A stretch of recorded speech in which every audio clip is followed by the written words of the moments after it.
This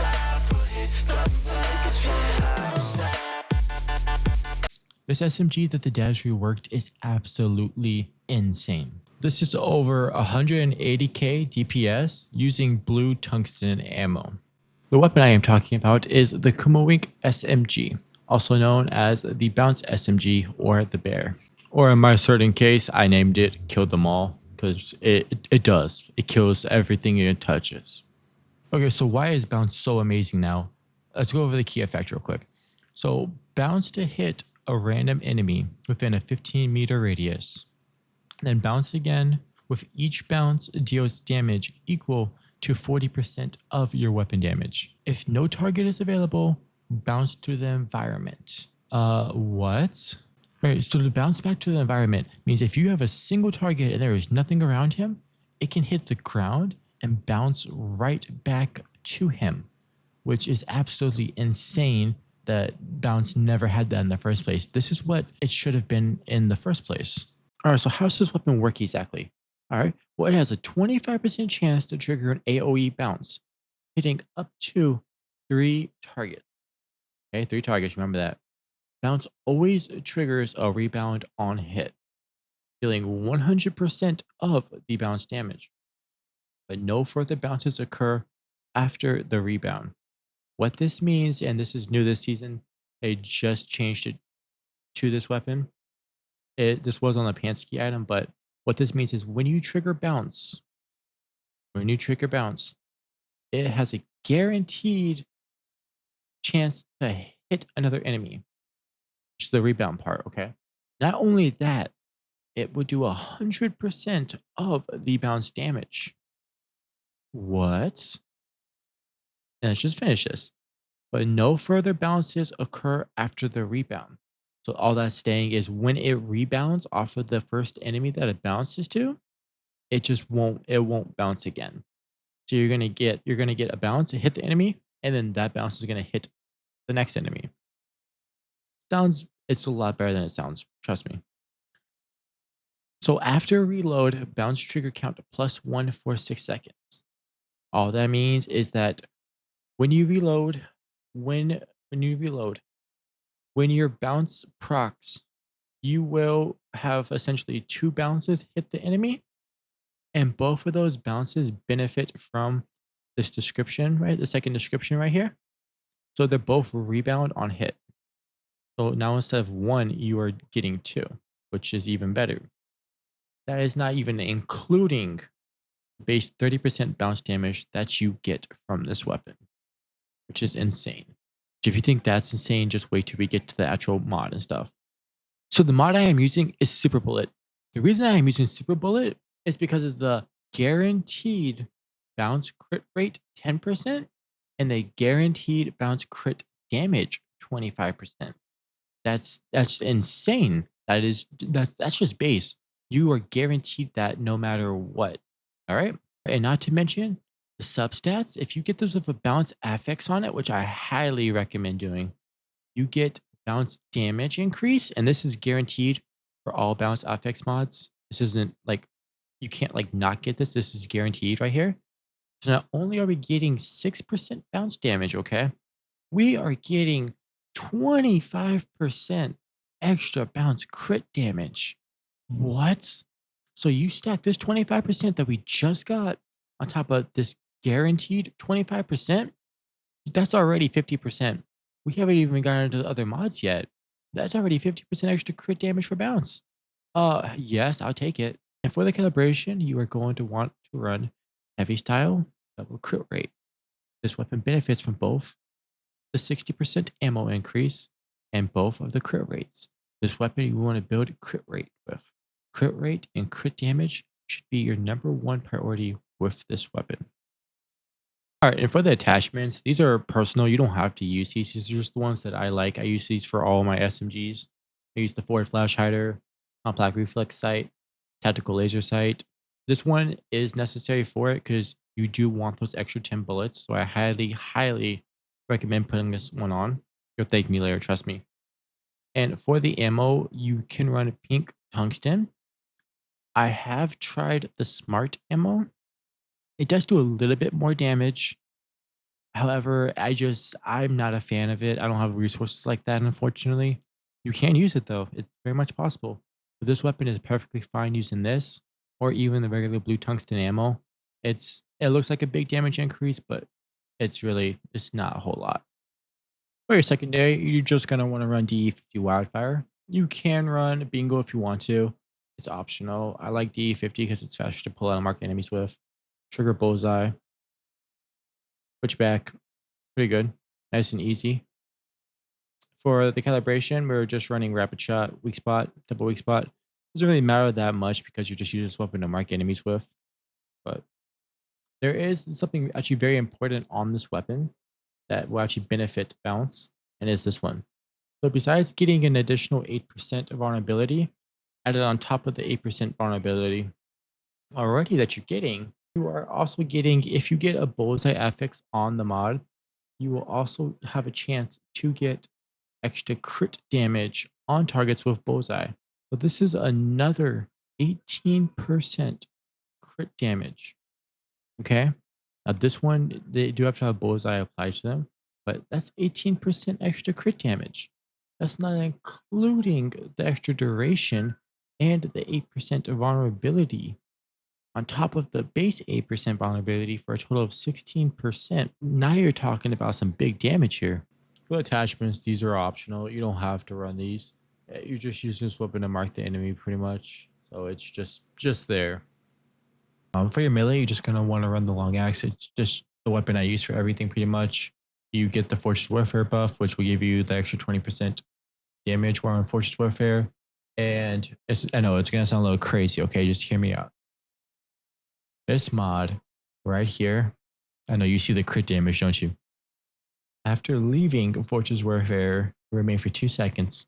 So not only are you getting a total of 7 seconds of Fortress Warfare, you are getting an additional 20% crit damage while in Fortress Warfare. If that's not insane, I don't know what is. Okay. And that's not even including the extra 6.4% weapon damage that you get while in Fortress Warfare. And I have tested this. I've been using this since the start of the game. You do get these buffs and you do keep them for the full duration of 7 seconds, which is 5 if you don't have this specific mod put over territory.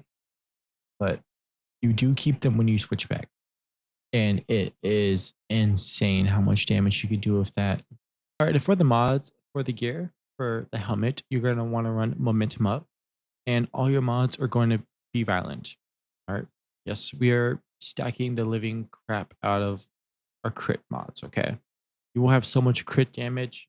It's not even going to be funny. For the helmet, you're going to be running momentum up, violent suffix. They will all be violent suffixes. To give you fire rate plus 10% for the first 50% of the magazine, and weapon damage plus 30% for the next 50% of the magazine. All right, and for the mass mod, we are going to be running precision bounce. And the effect is after triggering bounce 6 times, the next bullet's bounce damage plus 50%. So that's 7th bounce shot that will come very, very, very fast, by the way. Will do an additional 50% damage. And you want a bounce suffix on this mod as well.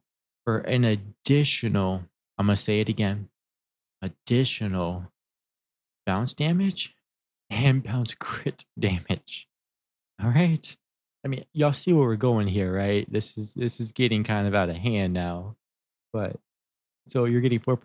I'm getting 4.8% bounce damage and an additional 20% bounce damage. Okay. Okay. It's crazy, right? So for the armor mod, you're just gonna run crit damage enhancement, and it just gives you crit rate plus 2% and more crit damage. So you're getting an extra crit damage 12%, and you're also getting an additional 9% crit damage. I have said crit damage so much that I'm losing it right now, right? For the pants mod, you are going to want Deadshot. Each crit hit by a non-melee weapon grants plus 5% crit damage up to 45%, and then it goes away on your next reload. This is even more crit damage, and at this point, I don't even know what to do with myself. But the substats we get an additional 15% crit damage. You guys are gonna be so tired of me saying crit damage that it's just yeah. That's just next mod.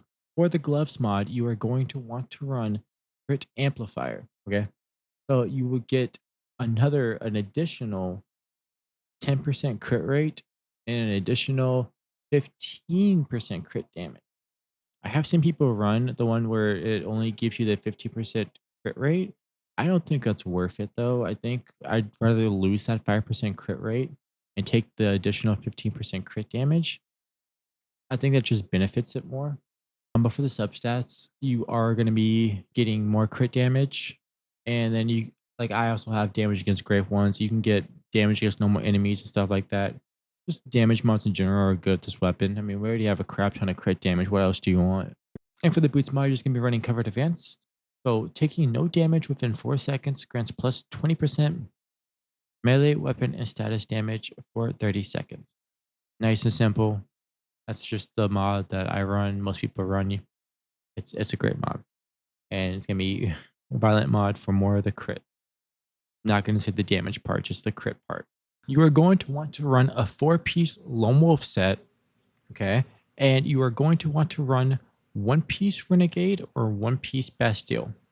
I prefer Renegade because of the base 15% reload speed, and Bastille is not always a viable option in some cases. Once you drop below that 70% health requirement, you do lose that 10% damage compared to the Renegade gloves, which you get that 15% reload speed. The weapon also is a little bit slow to reload, but you could use either or, as long as you have the 4-piece Lone Wolf. The reason we are using the Lone Wolf set is because 4 pieces of it will get you 10 stacks of Lone Shadow, which in total will get you a total of 60% crit damage. Whatever we want crit damage more than anything. That's not including the nice magazine capacity bonus that you get, as well as the additional crit rate that you get from this set. The key item for the build we are using are the tattoo pants. And the tattoo pants.